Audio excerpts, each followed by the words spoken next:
Assalamualaikum warahmatullahi wabarakatuh. Oke, karena saya gabut, di video kali ini saya akan bikin cloud storage sendiri. Mungkin teman-teman ada yang belum tahu apa itu cloud storage. Simpelnya, cloud storage itu adalah penyimpanan berbasis cloud atau penyimpanan yang bisa diakses dari mana saja. Contohnya ada Google Drive, OneDrive, dan masih banyak lagi lah. Oke, sebelum kita mulai, ini dia timelinenya.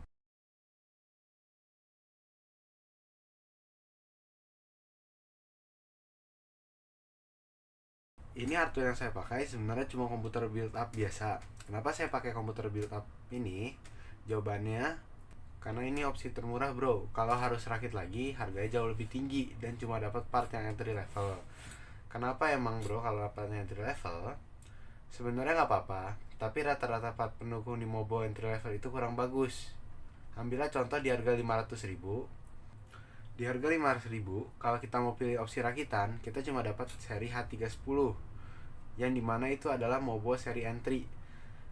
Dan karena didesain untuk mobile entry, yang rata-rata bakal cuma dipakein Pentium, mentok-mentok juga i3, akhirnya di part pendukung yang dipakainya nggak sebagus di mobile seri mid atau high. Nanti biasanya bakal sering bengong atau hang server NAS-nya. Oke, kita lanjut ke prosesor. Di sini saya pakai i3 8300, memiliki 4 core dan 4 thread, bisa jalan di 3,7 GHz. Menurut saya ini sudah sangat cukup buat sebuah home server atau NAS. Di sini saya pakai 2 stick, jalan dual channel, satu sticknya kapasitas 8 GB, satu sticknya lagi cuma 4 GB. Better sih minimal 16 GB. Cuman karena saya adanya cuma 12 GB, ya kita pakai aja. Lalu buat drive-nya di sini saya pakai NVMe 128 GB. Hard disknya saya pakai 500 GB. Next time bakal saya upgrade ke 2 tera atau ke 4 tera mungkin. Terus ini VGA RTX buat apa? Sebenarnya ini buat next project sih, cuma karena saya harus bongkar lagi, ya langsung saya pasang aja lah. Oke, kita langsung ke part selanjutnya. Kali ini saya bakal pakai operating system Linux Debian 12. Kita butuh flash disk atau flash drive untuk install Linux Debian 12-nya. Buat download file ISO Debian 12-nya, teman-teman bisa pergi ke web officialnya. Di sini kita cari aja Debian download. Kita pilih yang ini, yang paling atas. Kita klik. Lalu untuk downloadnya, link yang ini teman-teman, yang paling atas. Sini diklik 2 kali. Nanti akan download secara otomatis. Namun kali ini saya sudah download, jadi nggak usah download lagi. Ini tuh. Kita akan Lalu jika sudah terdownload, kita pergi ke bahan yang kedua, yaitu Rufus untuk flashing-nya. Rufus, kita pilih yang ini, Rufus yang paling atas, kita klik 2 kali. Oke, jika sudah dalam webnya, kita bisa scroll ke bawah, pilih yang ini, yang kedua, Rufus. Yang ini, kita download. Di sini, karena saya sudah download, jadi nggak usah download lagi. Jika bahannya sudah terdownload, keduanya, kita harus mengetahui bagaimana caranya untuk masuk BIOS. Di sini untuk masuk BIOS, kita mesti cari di Google dengan mengetikkan merek motherboard, lalu seri motherboard ditambah dengan BIOS key. Lalu di situ kita bisa lihat bahwa BIOS key-nya adalah F2 atau delete. Atau jika kalian menggunakan komputer build up seperti saya, kalian bisa mengetikkan merek komputer build up-nya, seri komputer build up-nya, lalu diakhiri dengan BIOS key. Oke, sekarang kita akan melakukan flashing dengan aplikasi Rufus yang sudah kita install tadi. Dengan cara kita buka dulu, kita cari aja di sini. Kita ketik Rufus. Lalu jika sudah, kita klik 2 kali untuk membukanya. Oke, Rufusnya sudah terbuka. Kita bisa lihat di paling atas itu ada nama flash disk kita. Lalu kita pilih file ISO Debian yang tadi kita sudah download. Kita pilih filenya Debian 12. Oke, kita pilih partition scheme-nya ke GPT. Tapi kalau teman-teman pakai komputer lama, misal i3 atau i5 di bawah Gen 4, itu bisa pilih partition scheme MBR saja ya bro. Oke, kita klik start. Jika muncul pilihan seperti ini, pilih aja yang write in DD image mode karena ada beberapa komputer yang protect. Atau nggak mau boot karena boot drive formatnya hybrid ISO. Contohnya komputer saya yang cuma mau nerima jika formatnya DD image. Oke, jika sudah, kita bisa klik OK. Lalu OK lagi. Lalu kita tunggu saja sampai prosesnya selesai, bro.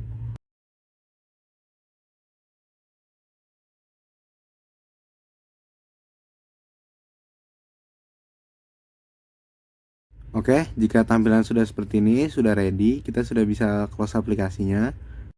Oke, kita ke part selanjutnya. Oke, pertama kita colok kabel power, kabel VGA, kabel LAN, sama kabel keyboardnya ya bro.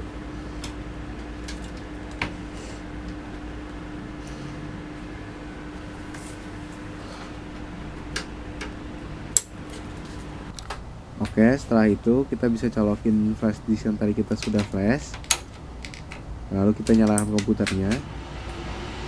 Setelah komputernya nyala, kita bisa langsung pencet BIOS key-nya berkali-kali sampai kita masuk ke dalam BIOS. Oke, ini saya sudah di dalam BIOS. Yang pertama, kita harus setup boot drive-nya dulu. Kita pergi ke advance, atau kalau di motherboard lain mungkin di sini ada opsi boot drive-nya langsung, buat milih boot drive-nya langsung. Kalau di saya kita harus pergi ke advance dulu, lalu ke boot option, lalu ke bawah sampai nemu UEFI boot order, lalu kita klik enter, kita pilih USB, lalu kita pencet spasi, kita pencet panah ke panah atas, pencet spasi lagi. Lalu jika sudah, kita bisa pencet escape, lalu kita pencet F10, lalu kita pilih yes. Dia akan restart.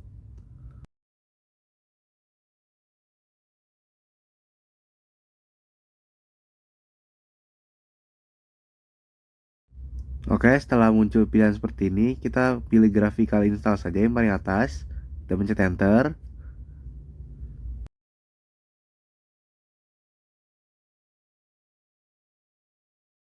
Oke, di sini bahasanya kita pilih bahasa Inggris saja karena di sini nggak ada bahasa Indonesia. Lalu lokasinya kita bisa pilih other. Kita pilih Asia. Lalu kita pilih Indonesia. Oke, di sini kita bisa pilih Singapura saja yang terdekat. Oke, untuk konfigurasi keyboardnya pakai American English saja yang paling atas. Enter.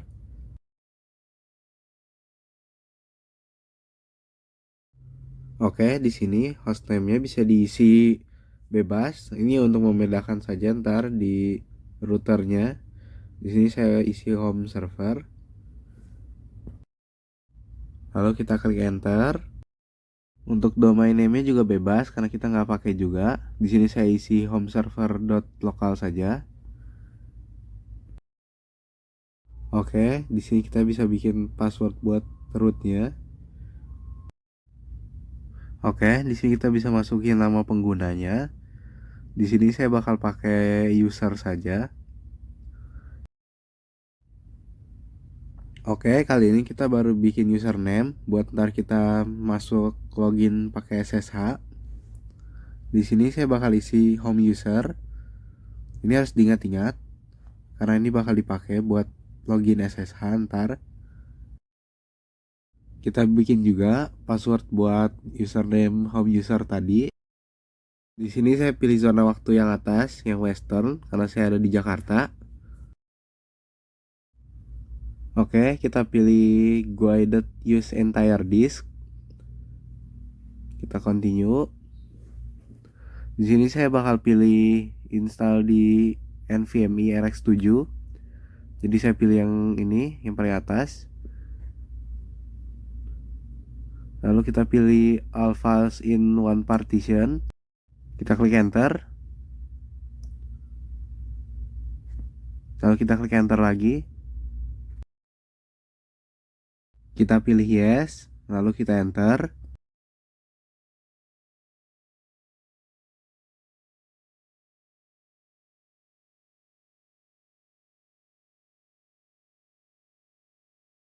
Lalu di paket manager kita pilih Indonesia saja.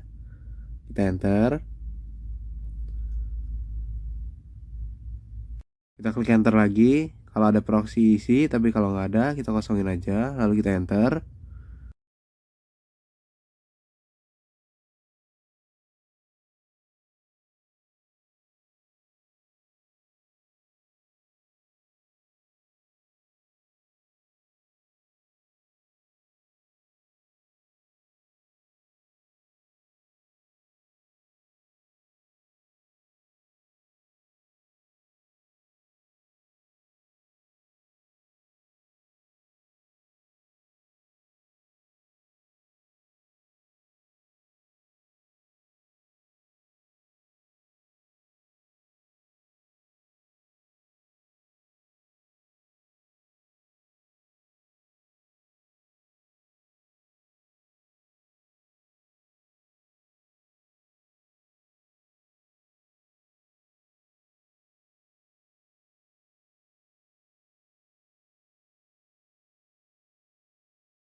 Kalau muncul seperti ini, kita pilih no saja, lalu kita enter.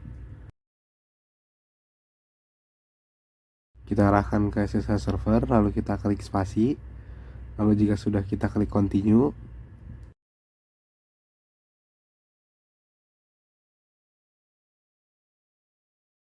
Oke, proses instalasi Debian sudah selesai, bro. Kita bisa klik continue, dia akan reboot.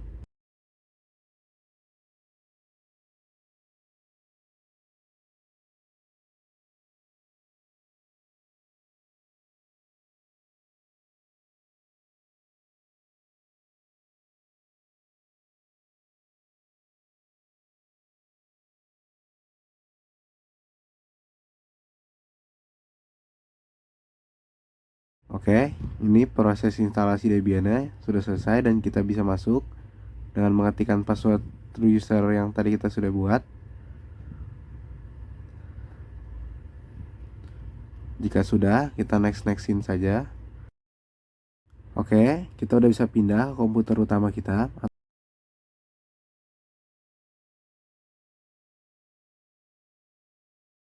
Oke, pertama-tama kita buka Windows, kita ketik terminal. Kita klik terminal, kita buka. Lalu jika sudah, kita akan ketik di situ SSH spasi username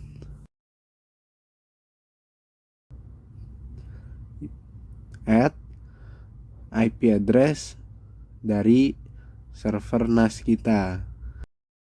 Oke, saya ulang. Pertama, kita ketik SSH untuk membangun koneksi SSH. Setelah itu di spasi kita ketikkan username yang tadi kita sudah buat di awal saat instalasi.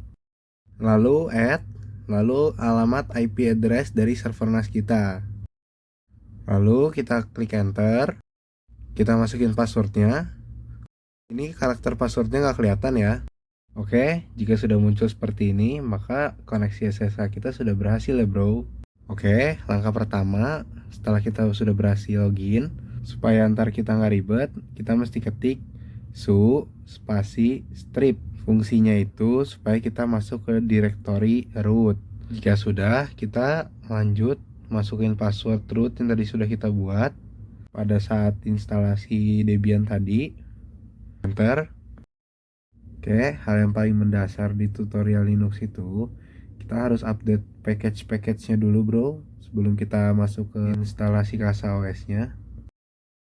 Dengan mengetikkan apt spasi update spasi dan spasi apt upgrade strip y. Jika sudah, kita enter. Lalu jika di sini tidak ada error, berarti sudah aman semua. Oke, kita bisa ke langkah selanjutnya, yaitu menginstal curl dengan cara mengetikkan apt install curl. Oke, kita enter. Jika sudah berhasil tanpa error, kita udah bisa ke langkah selanjutnya ya bro, yaitu menginstal CasaOS-nya. Kita pergi ke Google, kita cari CasaOS, lalu kita klik yang paling atas. Tampilan webnya seperti ini. Di situ ada komen yang bisa kita copy. Jika sudah kita copy, kita pastekan. Ini baru saya clear, makanya kosong supaya tidak ribet kita lihatnya. Kita paste, lalu kita bisa klik enter. Nah, ini installernya sudah jalan, kita tinggal tunggu selesai.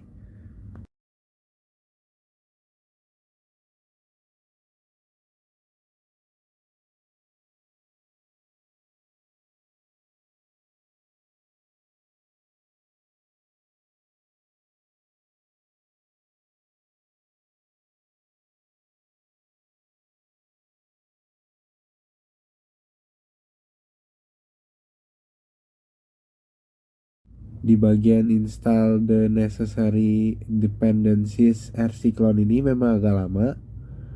Di saya ini bisa makan waktu 45 menit, saya juga nggak tahu kenapa. Padahal internetnya cukup bagus di sini. Jadi bakal saya cut saja videonya supaya nggak makan durasi. Nah, ini jika sudah selesai instalasinya, kita bisa kopikan linknya, lalu kita masuk ke Google Chrome atau browser lainnya juga nggak masalah.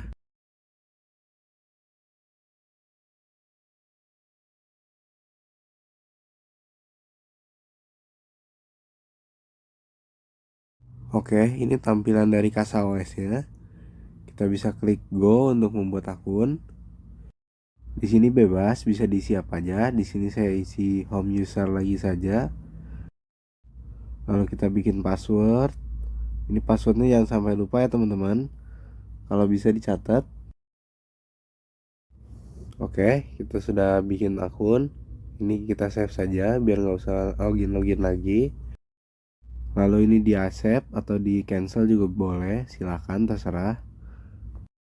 Pertama, kita buka storage manager dulu. Nah, di sini harddisk kita sudah terbaca ya, bro.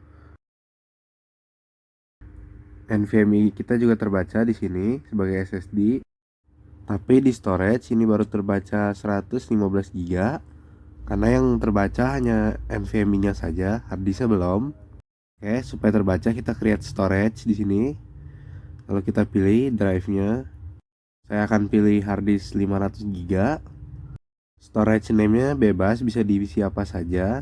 Di sini bakal saya isi drive 1 saja. Lalu jika sudah, kita klik format and create. Bukan yang create ya, bro.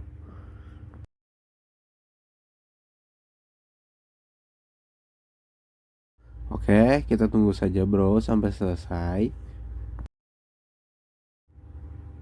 Nah, ini sudah selesai dan harddisknya juga sudah terbaca sebagai drive 1, total kapasitasnya 500 GB. Nah, untuk sharingnya kita buka file. Lalu jika sudah, kita bisa lihat di kiri bawah start sharing your file on the local network. Kita klik icon share, lalu kita klik start. Nah, di sini bisa kita pilih file folder mana saja yang ingin kita share. Di sini saya checklist semuanya saja. Lalu kalau sudah, kita klik submit. Maka dia akan otomatis sharing folder yang tadi kita sudah pilih. Nah, di sini kita sudah bisa lihat di setiap folder-folder yang tadi kita udah pilih sudah ada logo sharingnya. Nah, bagaimana caranya supaya kita misalkan nggak mau sharing?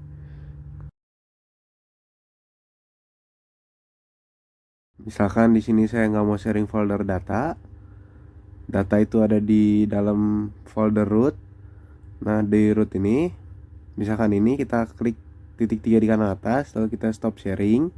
Kita klik stop sharing, maka folder data sudah tidak di sharing lagi.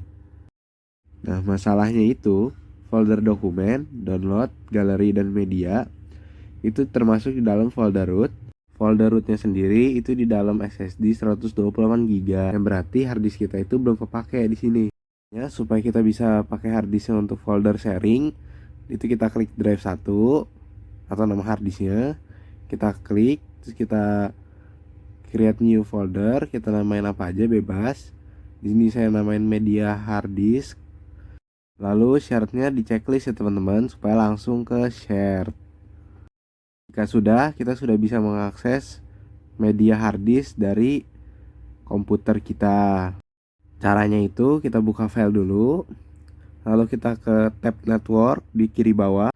Oke, kita ketikkan slash terbalik, lalu IP address dari NASA OS atau NAS server kita. Jika saat kita enter muncul seperti ini, kita isikan saja username NASA OS yang kita sudah buat di awal dengan passwordnya juga, dan klik checklist pada remember my credential. Nah, ini sudah muncul folder-folder yang tadi kita sudah share, bro. Di sini saya bakal coba copy video rekaman layar. Saya pindahkan ke media harddisk, lalu saya paste. Nah, ini videonya sudah ada. Kalau kita cek di web CasaOS kita, dan kita juga bisa play langsung di sini videonya. Ini aslinya nggak nge-lag ya bro, tapi saya juga nggak tahu kenapa di rekaman OBS ini jadi nge-lag. Oke, saya bakal coba buka file dari Android. Kita lihat. Pertama ini Android Samsung dulu ya.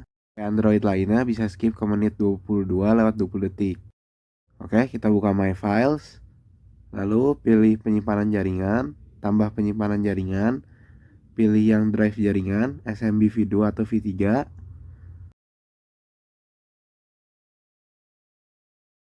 Jika sudah muncul, kita klik. Kita isi username dan password yang tadi kita sudah bikin pada saat instalasi CasaOS.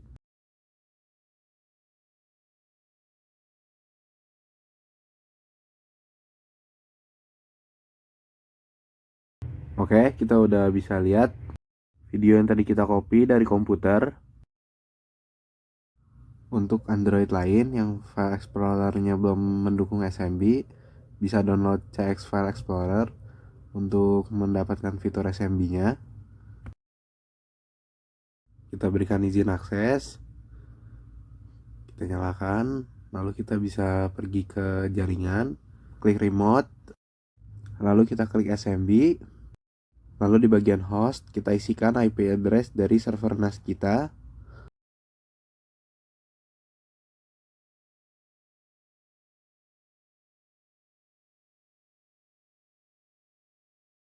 Jika host sudah diisi, kita klik anonim, lalu kita oke. Oke, sekarang kita sudah bisa mengakses folder yang kita sharing tadi. Di sini saya coba video yang tadi kita copy dari Windows, bro. Kita putar.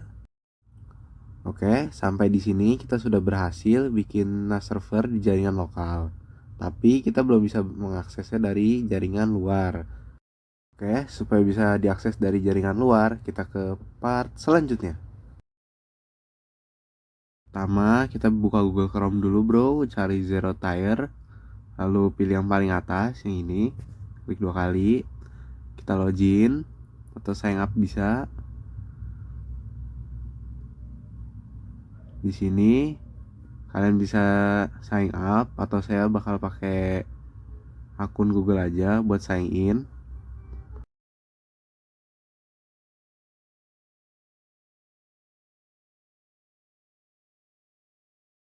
Kita klik create a network. Lalu di sini kita bisa lihat ada network ini. Kita bisa klik.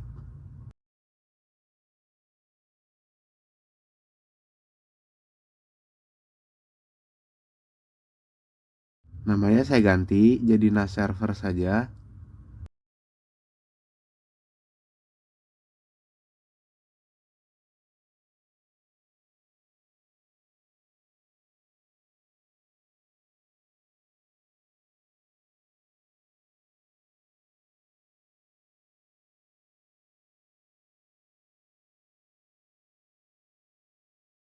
Oke, kita kembali ke web CasaOS lagi. Kita masuk ke terminal, logo icon terminal. Masukin username dan passwordnya. Lalu kita connect.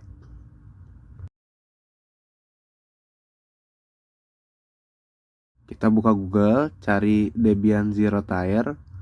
lalu kita klik, kita scroll ke bawah, cari yang Linux, kita copy komen yang atas, kita copy, kita balik lagi ke CasaOS, lalu kita paste, kita masukin password.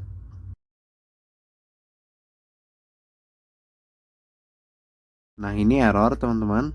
Cara mengatasinya kita bisa tinggal masuk ke root saja dengan cara kita ketik su spasi strip enter, kita masukkan password.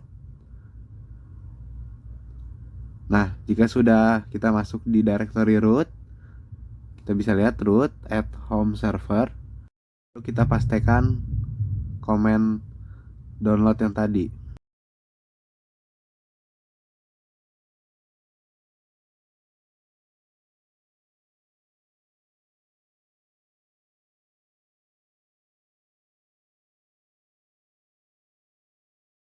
Sukses seperti itu, kita bisa ketikkan zero tier strip CLI spasi join, lalu kita masukkan network ID kita.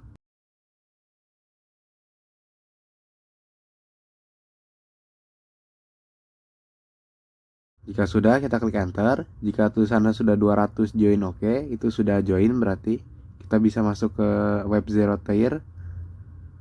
Lalu kita refresh. Nah, kita scroll ke bawah. Nah, ini kita bisa klik checklist di kiri. Lalu kita authorize untuk menerimanya. Di sini saya bakal edit dan saya ganti nama menjadi NAS server.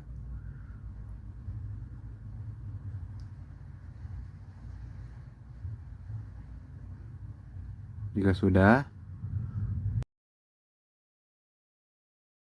oke, pertama kita install aplikasi Zero Tier One dulu di Android. Jika sudah, kita buka. Lalu kita pergi ke setting di pojok kanan atas, kita allow mobile data. Kita klik back. Kita klik add network, lalu kita pastekan network ID kita atau kita bisa scan. Lalu kita add. Jika sudah, kita nyalakan. Lalu kita balik ke web tadi. Kita refresh. Di situ ada perangkat baru lagi. Kita klik checklist, lalu kita authorize lagi. Lalu kita edit. Kita kasih nama supaya ntar kita nggak bingung. Ini saya kasih nama HP saya. Jika sudah, kita klik save. Kita klik X. Lalu kita kopikan manage IP dari NAS server kita. Kita copy. Kita scroll ke bawah. Kita pastekan di kolom via. Lalu kolom destinasinya kita isi alamat IP address dari CasaOS. Tapi sesudah titik ketiga kita ganti angka 0 supaya kita bisa akses semua perangkat di jaringan lokal. Jika sudah, kita submit. Lalu kita sudah bisa tutup webnya. Setelah kita klik authorize, dia akan muncul tulisan connected. Lalu status di bawah itu akan menjadi online. Dan network name-nya sudah sama seperti yang tadi kita sudah setting di web Zero Tier-nya. Oke. Di sini saya bakal tes pakai data seluler atau mobile data. Tuh kita bisa lihat mobile datanya sudah nyala, wifi-nya mati. Lalu ada tulisan VPN diaktifkan, terhubung ke Zero Tier One. Kita buka. Kita coba buka. Nah, kita sudah berhasil untuk mengakses NAS server kita dari luar jaringan lokal. Kita coba putar. Dan berhasil, tidak ada masalah. Aman semua, normal, lancar. Dan saya akan coba akses web servernya juga. Kita ke Google. Kita ketikkan alamat IP address dari server NAS kita, bro. Jika sudah, kita enter. Nah, ini kita sudah berhasil mengakses webnya. Kita login.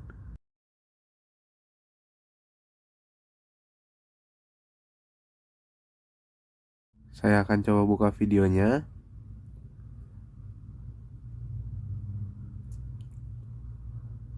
Normal bro, aman, tanpa kendala. Oke, sampai sini kita sudah berhasil membuat NAS yang bisa diakses dari luar jaringan. Saya pamit undur diri. Like kalau suka. See you at next videos.